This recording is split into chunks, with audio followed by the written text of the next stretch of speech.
you fail to plan, you plan to fail. Well, how are you going to build something for Latinos if you don't even speak Spanish yourself? The pain today is tomorrow's gain.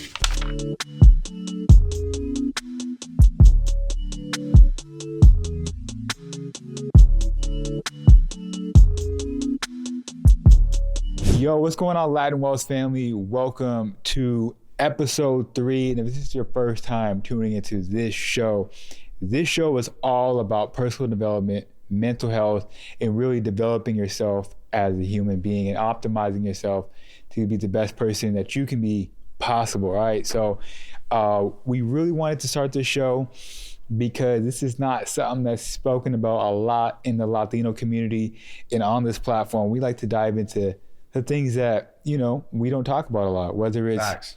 Mental health, again, what I just discussed, or, Wealth Wednesday, we talking about trending news, finances, and whatnot.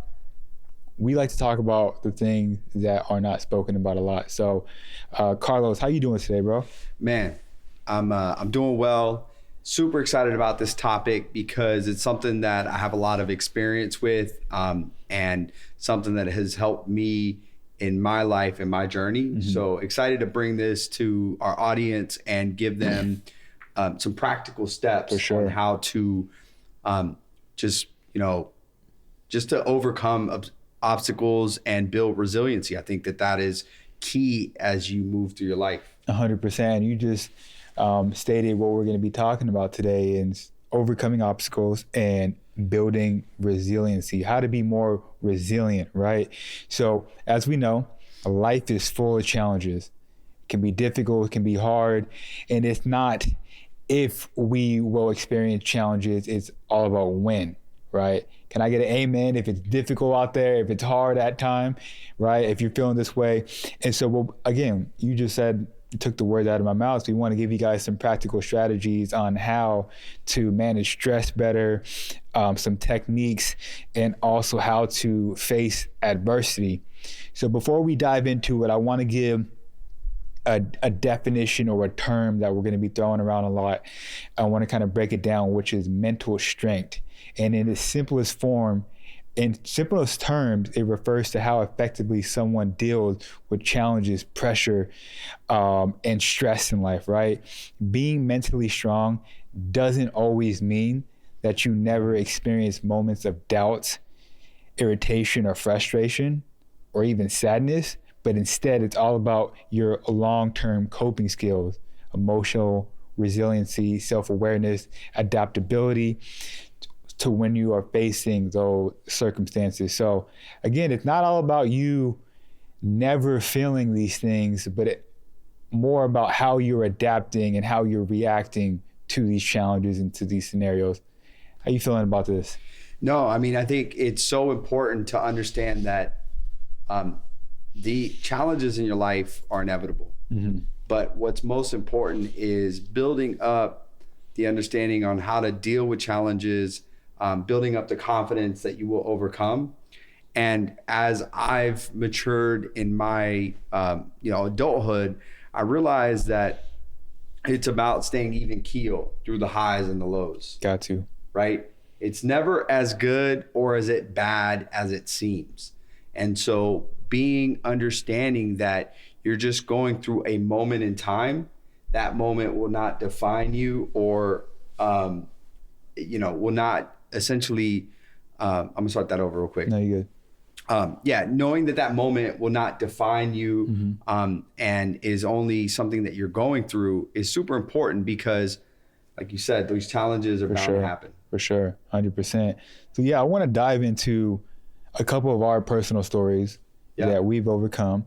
And I know, I've known you for a minute, and there's been some crazy things that you have overcame, you've been through, that you learned from, most importantly. Talk to us about a couple of those scenarios. Yeah, I mean, I think there's two that I'll talk about. And one is overcoming obstacles and building resiliency. To me is something that I've gone through life, right? The first one is my career. When I graduated college, I graduated in 2009. Mm-hmm. I had a little bit of entitlement saying, hey, I've achieved this. Now the the world is ready to embrace me. And it was not the case. I was graduating at a time where it was a recession. There were massive layoffs and companies that were kind of restructuring, reorganizing their operations. And I was competing against those in the workforce that had tenure and, a decade plus of experience. And so I moved to New York City looking for that, that white collar job that was going to pay me six figures and my road to prosperity was going to be paved. Was not the case. I was, had to continue to embrace my work in hospitality. I was bartending. I was taking entry-level jobs. I was having to network to find ways into the workforce. And, I'm kind of encapsulating it all into a short period of time, but really it was a very drawn out, long, resilient point in my life. And ultimately what happened was that I had to gain the skill sets, the understanding, and the confidence in myself before I could go out and get those things that I deemed were owed to me, right, at the time. And I quickly learned that nothing is owed to me, right? Right. And so yeah, just to kind of double click a little bit on that and share my personal story, I was trying to break into tech and break into things that I was passionate about. And those opportunities were not just, waiting for me. I had to go get them. Yeah, 100%. So I took an entry level marketing role to begin with that was not enough to survive off of. But I knew it was something that was a vision towards a long-term goal. And so I would work that 9 to 5. I had my first job was a marketing role as a contractor for Google. And I would take that job from 9 to 5, but that wasn't enough to pay the bills. So then I would go and bartend from 5 till 2 a.m. And then had other additional hustles and things that I would do to provide for myself. But ultimately, I had to embrace the suck, right? We'll talk a little bit about that, right? I had to embrace the suck. I had to overcome obstacles and build resiliency, which has led to now a tenured 15-year career as a tech leader. I'm an entrepreneur. I've always had that entrepreneur spirit. But ultimately for me, it was those foundational moments and not giving up, embracing those challenges, which has then over the tenure of my career given me the confidence to be who I am today. I love that. And if you look at anybody successful at a high level, anybody that has done anything great, they have went through hell and back to achieve that. Yeah. And one thing that I like to say is, if you have the guts, the balls to pray to God or to put into the universe, whatever you believe, that you want something, that you want to achieve something, that you want to be in tech, that you want to build a media platform, God's going to be like, okay, that's what you want. I believe that there's obstacles that are being placed into your way to even test if you really want these things. Absolutely. You know what I'm saying? Yeah. I mean, most people, they fail at just pushing through, right? Pushing through and testing their limits, right? Testing their capacity. I know that you have a personal story behind this, sure. right? For sure. You've been, on the journey of building your own platform, of building your own entrepreneurial journey and presence in the space that you want to be in. So talk a little bit about your story. Yeah, I mean, just being here in this moment is beautiful for me, just to kind of look back at the journey of starting Latin Wealth, why I wanted to start it. It's funny because initially I had this idea. I pitched it to somebody in my family, just telling them about the idea. I'm not going to say who. And the first thing they said was, well, how are you going to build something for Latinos if you don't even speak Spanish yourself? So they were already Yeah. knocking you down before you could. Yeah, and for sure. And I think it was coming from a place of, I'm looking after you, you know, and I think this is something that you need to do before you step into that.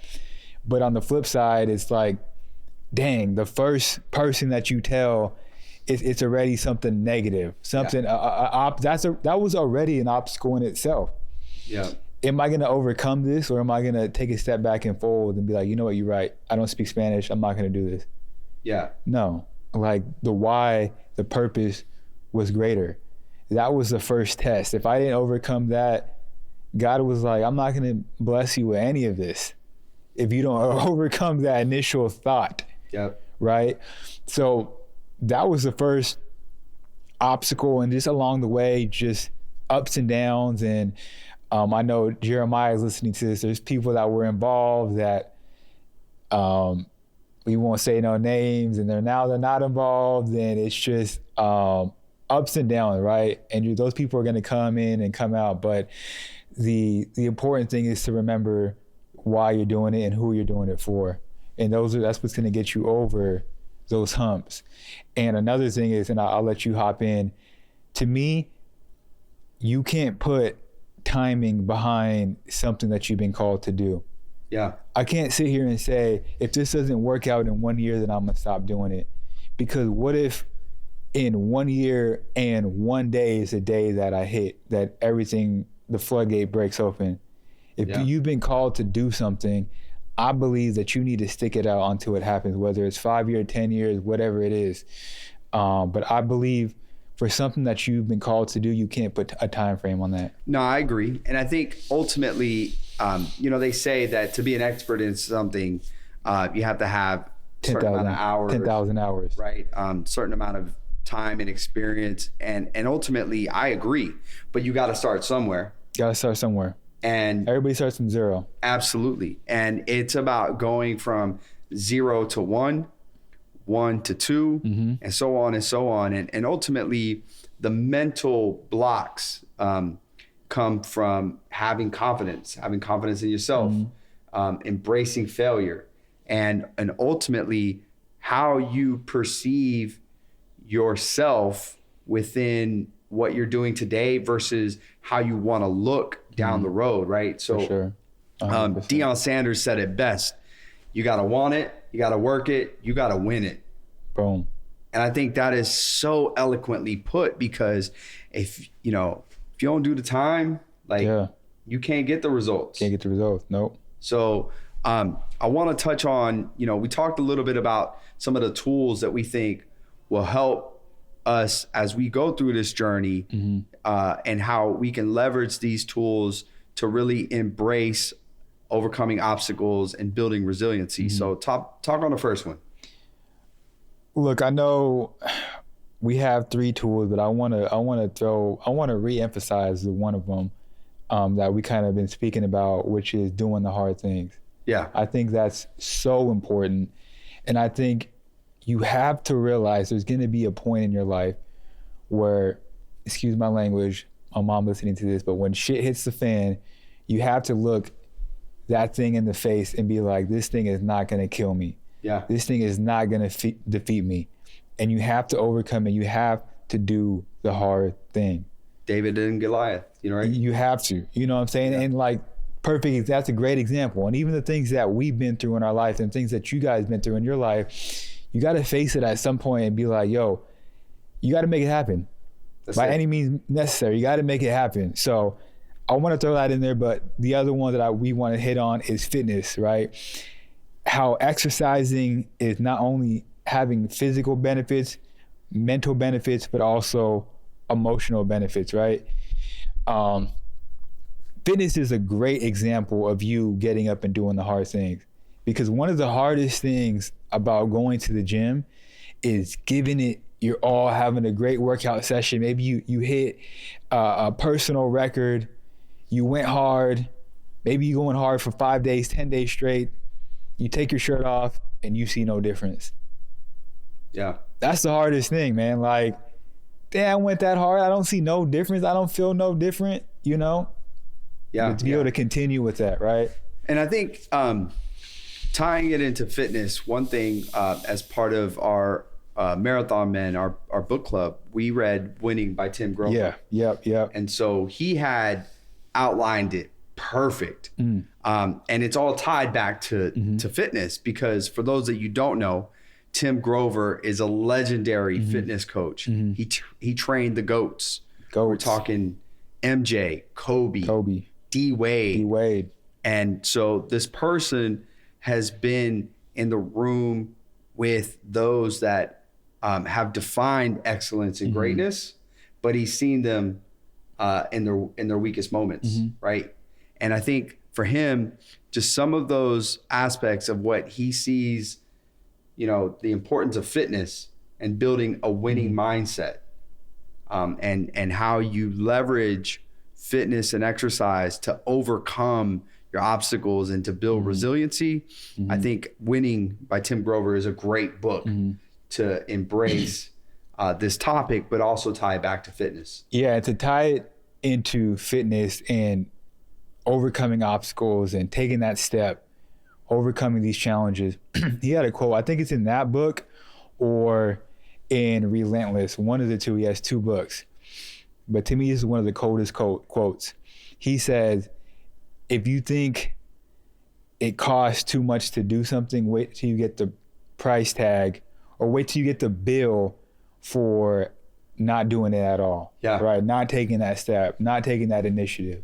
Absolutely. I think that right there says it. It's, you got to start somewhere. Yeah. Let me see if I can find this quote. I don't want to mess it up. It was so good.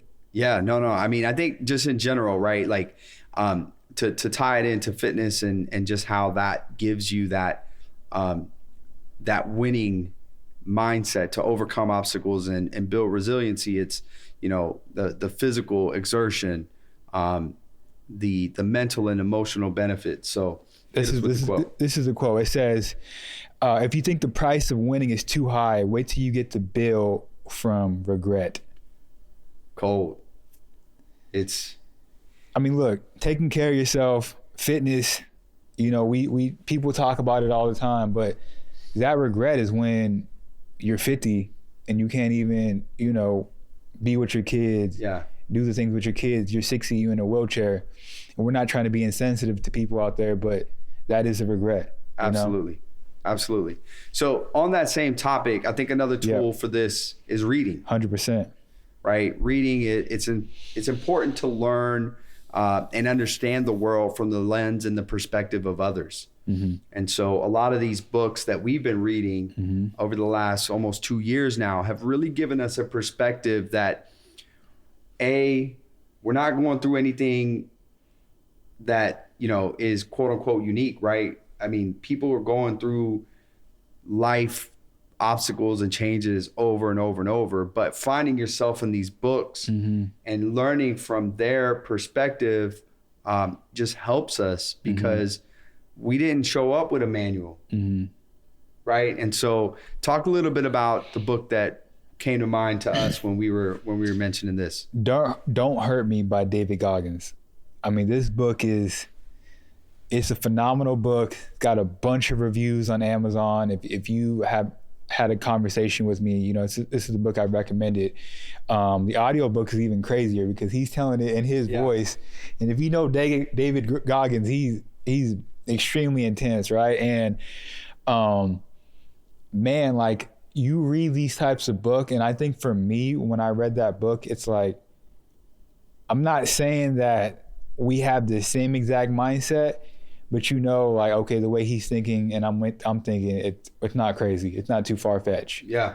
There's other people out there that think like me, that got that dog, that just want to make it happen, right?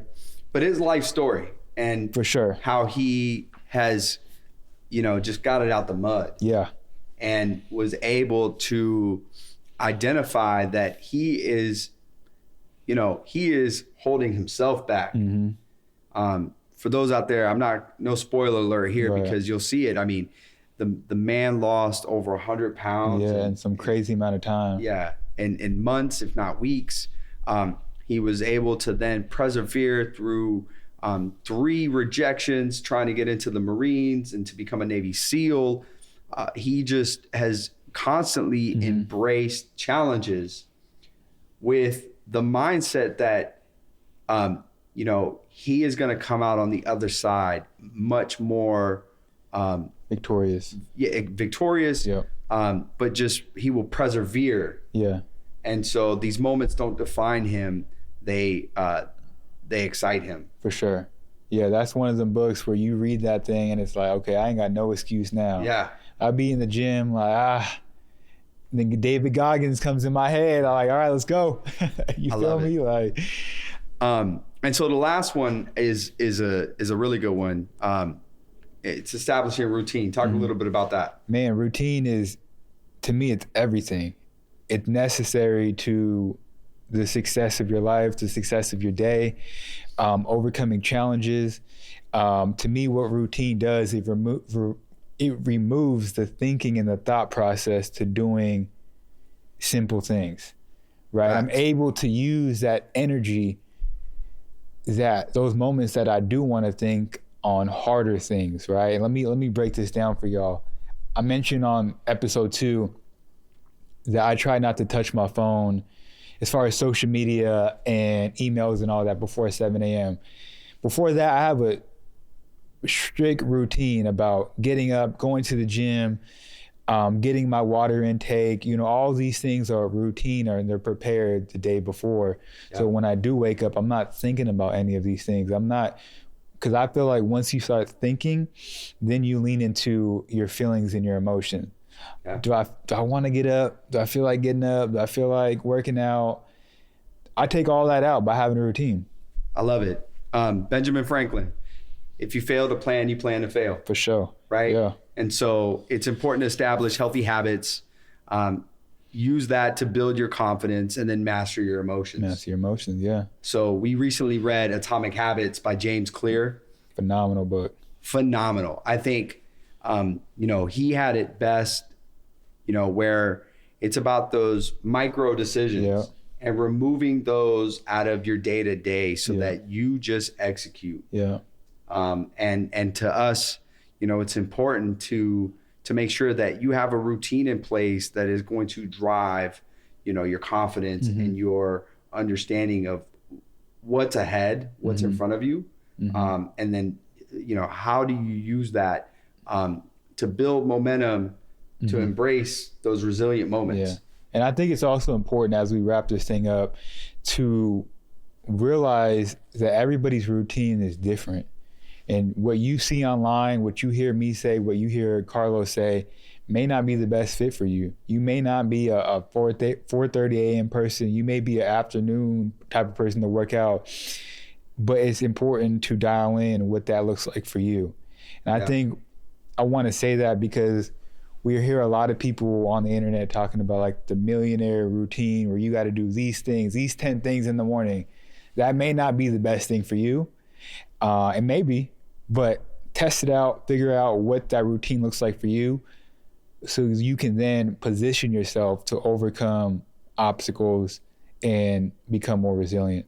No, facts. I think what's really important is that to know that no one's perfect, right? And we're all moving towards, self-mastery and crafting yourself, right? Off of a vision that you see down the road. But ultimately knowing that the challenges you face today, the pain today is tomorrow's gain. For sure. Right? I love that. Yeah. And so embrace the process. Do not get enamored with the results, and always focus on how to get 1% better. 1% better. Chris, that's something I've taken away from you, and I appreciate. That's a whole nother episode right there. 1% better mindset. But look, we're gonna wrap it up here. We hope that you guys have gained something from this episode, and if you have, please share it with one other person. As always, we'll catch you guys on the next one. Peace. Dale pa'lante. Dale pa'lante.